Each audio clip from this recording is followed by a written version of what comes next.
Welcome back to my coverage of Zurich 1953. We are now on to round 8, and today we are talking about this idea of time and how important it is, especially in positions that are super double-edged. So let's take a look at exactly what I'm talking about. This is the game Taimanov against Euwe. Taimanov has the white pieces, and we see a Nimzo Indian with e3. One of the main moves that white can play, controlling the center and getting ready to develop quickly and castle. Now, here black immediately strikes with c5. So c5 is a way to try to get a good stake in the center. Now, bishop d3 was played, and now d5. Again, very ambitious and very energetic play from black. We have now knight to f3, castles, and knight c6, a3, and of course taking here is basically the only option, and we get this really interesting pawn structure. A pawn structure which is very quickly destroyed after d takes c4 and bishop takes c4. Now, when you have a pawn structure like this, typically you only want to take and release the tension, or when you have tension in general, even taking like this, you only want to do it if there's some concrete or positional idea that you are trying to take advantage of. So, for instance, sometimes you take here to misplace the bishop, and then you can get a quick b5 going and develop quickly, especially if you already played a6 earlier. Similarly, there's cases where after you take and bishop takes, there's some tactical justification. Now, here the point was that white's pieces are now a little miscoordinated, especially on this c-file. So queen to c7 looks for some tactical ideas that could be displayed on the c-file, and just to show you what this could look like, of course, queen to e1 is a ridiculously bad move here, but just to prove the idea that I'm trying to show, now suddenly knight takes d4. And it was important to move the queen because otherwise queen takes knight would defend the bishop, but as the position stands, black is going to be up a very solid pawn and a really nice position.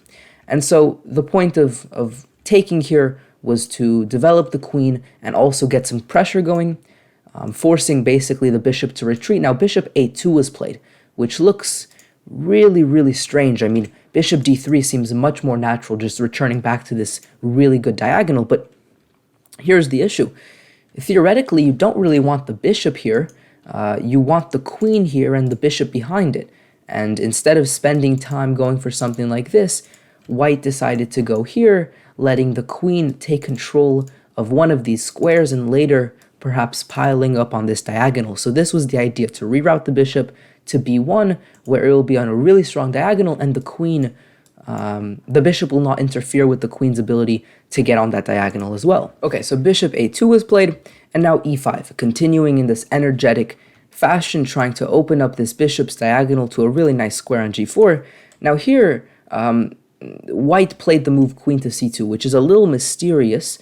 You'd think that white would do something about this tension, but it makes a lot of sense when you think about this strategically. White wants to go d5 here. There's no question about it. Getting this passed pawn that's defended as well after the eventual c4 or e4, I mean, this would become a really strong pawn. The issue, though, is the move e4. Now, if white were to take, then after pawn takes here, white loses their passed pawn, so this is not what white wants to do, so perhaps they would play something like knight d2. But now after knight e5, the knight is coming to d3 with some pretty strong effect, and I mean, it's not so clear that white is getting the position they want. It's not even that clear that this pawn will be able to be defended with another pawn. And so, for that reason, white played the preparation queen to c2. And the idea is this. After the move bishop g4, let's say, now d5 comes. And this is much stronger now. And the point is, after e4, knight d2, you can no longer play this move knight e5 because the pawn here simply hangs. So the queen attacks this e4 square more, and therefore white will get a really solid position. So instead, after d5, black did not push e4 and instead played knight to e7, trying to pressure d5 and perhaps transfer the knight over via g6 to the king side. And here the move c4 was played.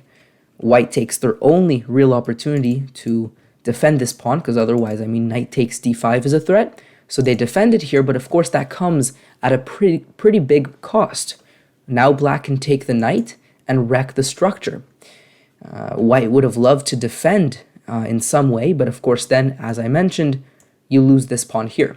So, and I mean, actually here there's also maybe some tactical ideas with e4, but the point is this pawn is really weak and white's prioritized defending it as opposed to this pawn structure. Now, here is a moment that I really want to analyze, and I want you to try to think, who does this pawn structure that has just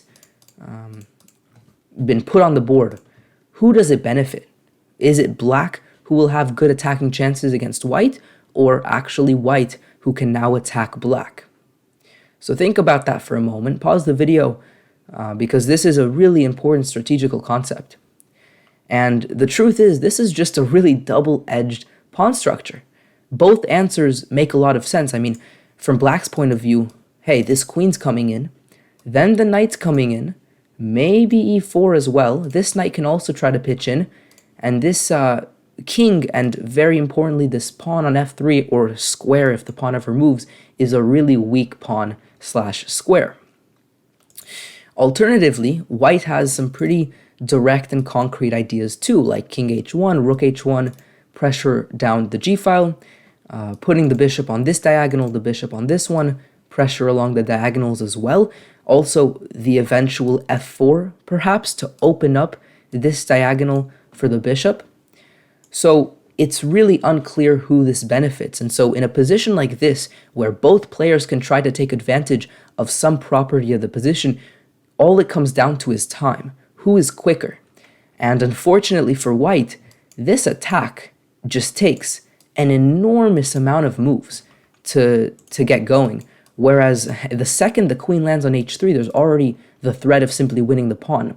So unfortunately, after the move queen to d7 here, this is not looking so bright for white, and the attack is just really strong.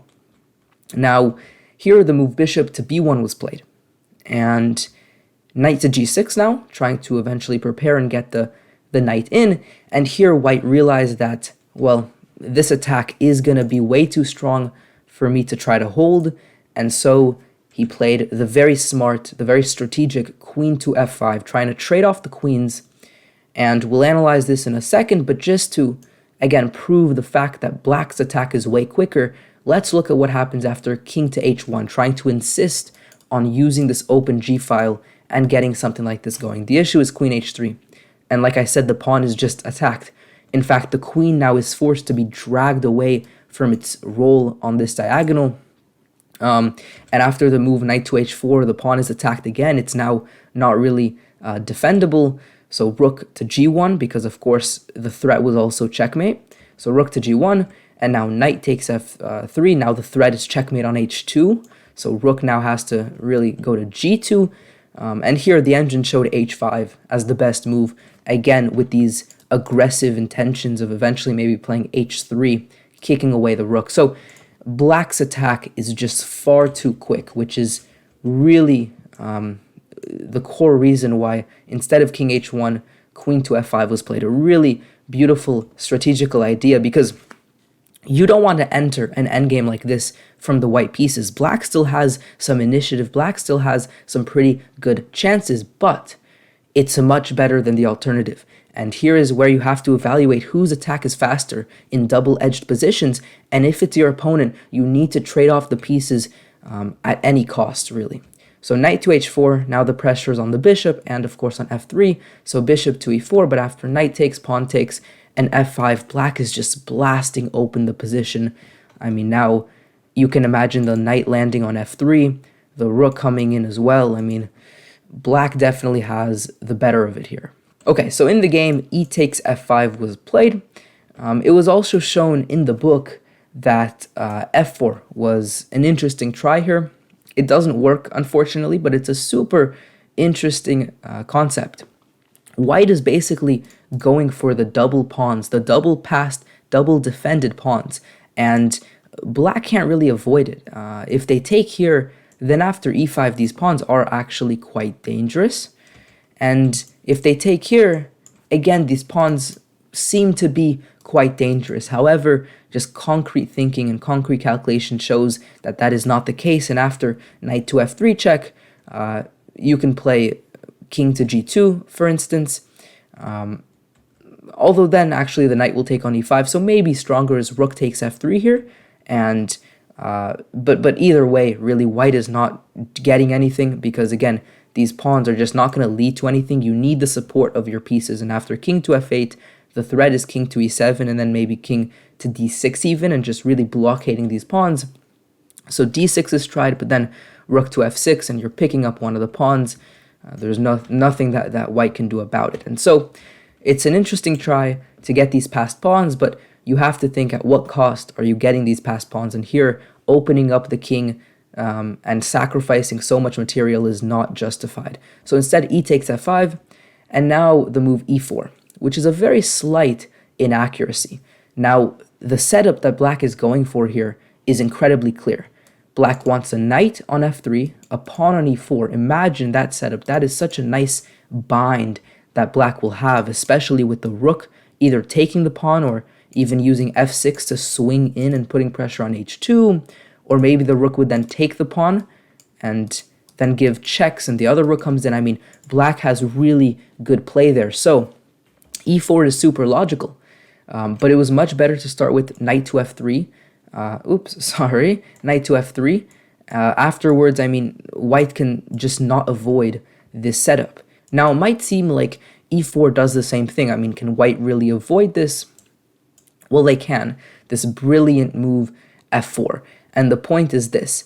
Okay, first, if knight to f3 check and white still tries to get this structure, it's not as powerful. The pawn being on f4 instead of f2 plays a huge role because now rook takes knight is possible and the king has access to f2.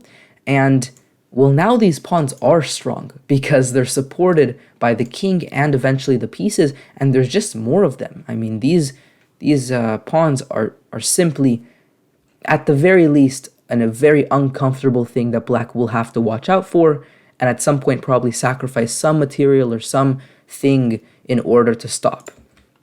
So, knight to f3 is not that promising, so maybe e takes f3. But this isn't so good either. This is what happened in the game. Now here, the move e4 was played, which is not the best chance. Instead, bishop to b2 is possible, and then after that, I mean, the rook can try to come here eventually and defend. At some point, you can try to sacrifice the rook maybe for the knight and the pawn, or maybe just get the king a bit more active. And if this pawn, especially also with the pawn here on f5, can start to run down the board, there could be some potential problems. Now here, e4 was played. Now this does defend f5. The issue is the e4 pawn is just really weak. And after rook to e8, you're not only winning this pawn, but then also this one falls, and black just totally infiltrates. So the idea of creating a big pawn mass is good, but unfortunately the execution is just not working here. Now rook takes c4, and okay, of course, I mean, you still have to do some work to convert here, but after this nice check here, misplacing the king a little bit because there was some lines where you would prefer the king to be on f2, and then going to attack this pawn. I mean, white can try to activate their rooks, but it doesn't really lead to anything. This move f6 is a nice concept, trying to get something from the position, but it just doesn't lead anywhere. You can take here with the rook, rook takes, pawn takes, rook takes b7, but if you simply count the pawns, black is up 2, and they're pretty easy to promote pawns as well, unfortunately.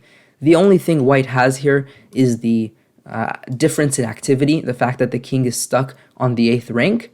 And so after the move a5 and rook to b5, and now a4 to defend the pawns, and rook to a5, and rook to d4 to defend the a4 pawn, here using the fact that the king's inactivity is really the only thing going for white, white should have played the move rook a7, where admittedly there's not much white is going to try for here. First of all, you just give away a pawn, so of course black would have to be a little bit more creative than that, so something like h5, trying to run down the pawn.